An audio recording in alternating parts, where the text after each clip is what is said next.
by Wendy's. Let us bring the tailgate to you with delivery. Only the strong survive, and survive is what Baylor did against TCU. And in the Big 12, it's about survival. They need their Big 12 to absolutely step up, and quarterback Charlie Brewer, we saw them get a big play from Braylon Arnold to seal overtime, but Brewer came through in extra football to go out and make plays. Braylon Arnold here with the interception to go make plays, and now they're facing Oklahoma, and this Oklahoma team, they survived as well in the Big 12 against Iowa State. A great comeback from the Cyclones, but the reality is this Parnell Motley interception secured Oklahoma's fortune and remaining in the top 10. And I think the key here as Baylor takes on OU is going to be, can the Bears survive? Max Brown and I get into it on Tape Don't Lie. Now they bring out John Mayer. So they put Mayer out here from 51. Got it.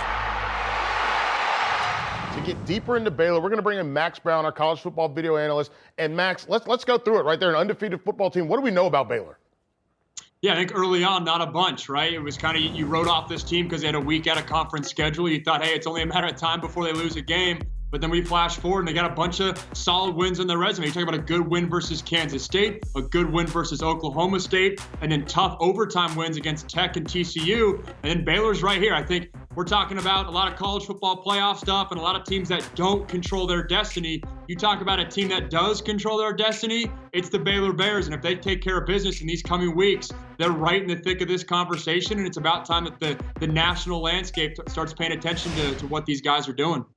Yeah, I think you look at them, they got Oklahoma, they got Texas, they got some big games on the schedule. But let's look at this team. This is a team that looked one way in regulation against TCU, looked a completely different way in the overtime. Let's start with the regulation. Let's start with the ugly part of this. You're going to get that little kind of a vertical, a skinny post here out of Josh Fleek on a linebacker, Van Zandt. That's a matchup that you want every single day where your wide receivers lined up on a linebacker. But the reality is this is one that Charlie Brewer wants to have back. Yeah, he wants to have back. He knows this is his winner right from the start. He says, hey, this one high safety or that safety in the middle of the field, I just got to look him off with my eyes. That's where we see Brewer's eyes go right away to the left-hand side. This slot receiver, this is his winner. And to me, this reminds me of the old school kind of Art Briles, Bryce Petty days in terms of let's max protect it. Let's just go verticals, and our athletes are going to beat your athletes. And that's what they do here. But then Brewer underthrows his athlete, and it allows a defensive back to make a tough pick. Yeah, this is a thing that I see a lot of times in college football where quarterbacks don't put it all out there. And when you don't put it out there, you let that defensive back, you let that linebacker get back involved into the play, and then you end up with a bad result. And that bad result here is an interception. Shout out to Van Zandt for running down his troubles, not looking back, just going for the win, and then recognizing the ball was short. But here, if you're Charlie Brewer, this is one of those throws that makes people question if Baylor belongs in the top 10. Exactly, because this is the play. This is what you drop all week in practice for this look, this concept, and the term I always had as a quarterback is air is forgiving. Put some air under that, allow your receiver to make a play, so you don't have a Monday film session where you regret not making the throw. Yeah, and speaking of regret, because they get the win, they don't have to regret this nearly as much. But with 40-something seconds to go, you miss your same wide receiver. You miss him again, and this time you miss him long. Let's talk about where this ball should be as a quarterback, Max.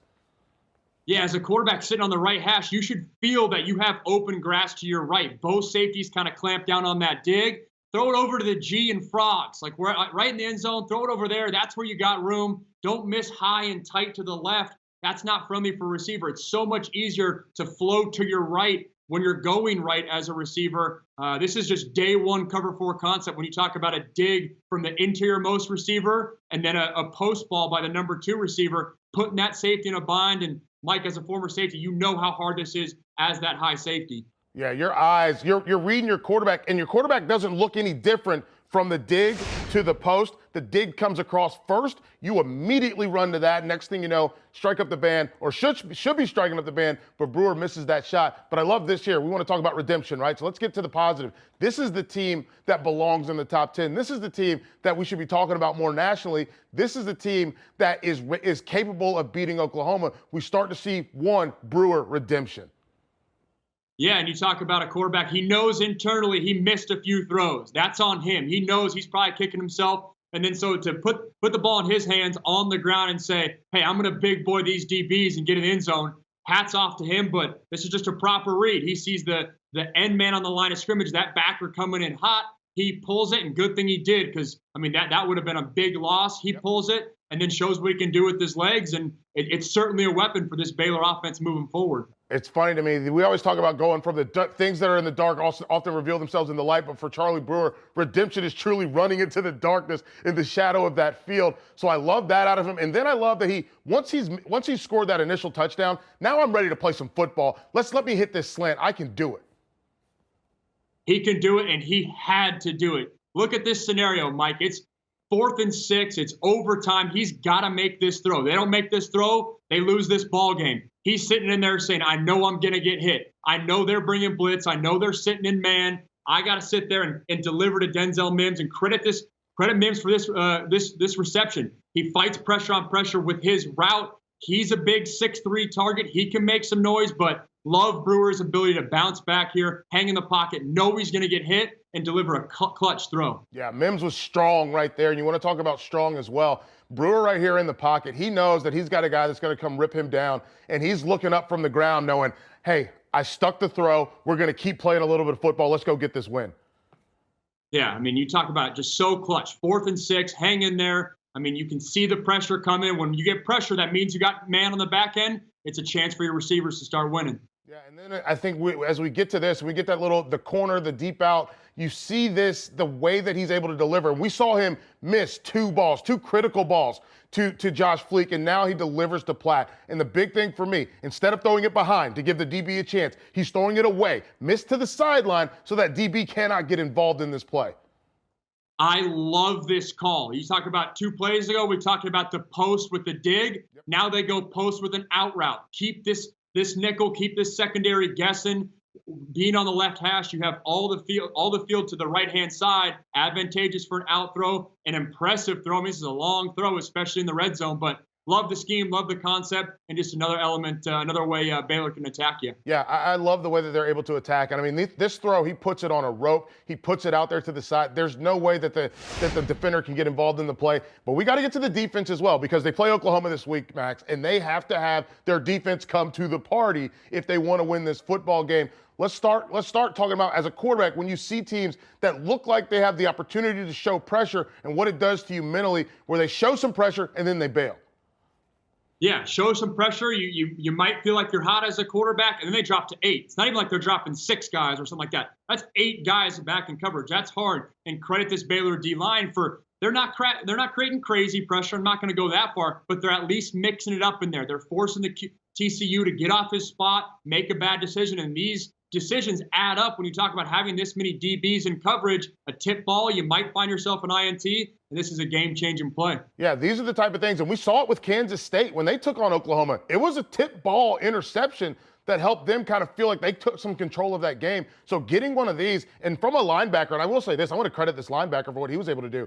His ability to go from the interior to read that quarterback, flow with him, and then take the ball away. You have to do that. And then when we get to Oklahoma, let's start with Greg Eisworth. Your linebackers and your safeties have to make plays if you want to beat Oklahoma, and that's what Baylor's going to need. We saw it from Kansas State. We saw it from Iowa State when facing this Oklahoma team.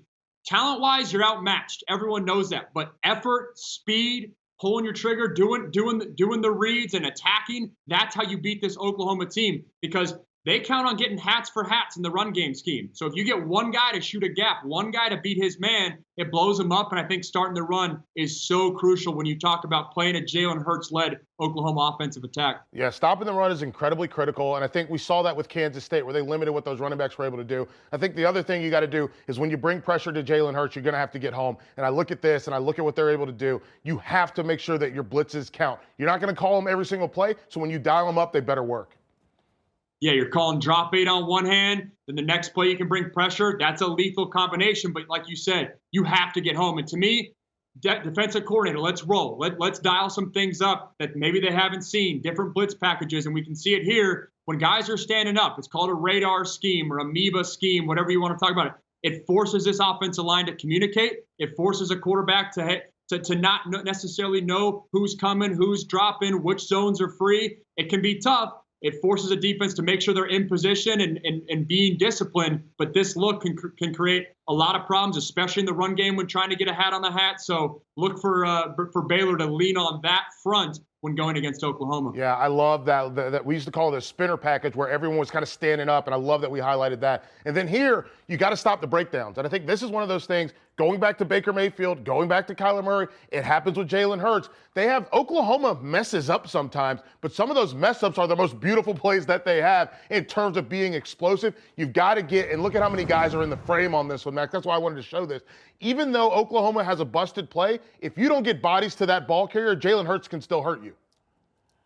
Effort's got to be your MO as a defense going against Oklahoma. Like I said, you might get out-talented, but effort should never be the thing you're lacking. And like you said, 9 guys flying to the ball, that's recipe for success. Yeah, that's unreal that they can get that many guys to the ball. And then here, when it comes to your spy technique, and it could end up being Terrell Bernard, it could end up being Blake Lynch, who we saw make the sack. But the reality here is the more effort, the more hats you get to the football, because Jalen Hurts, he does the first guy dirty here.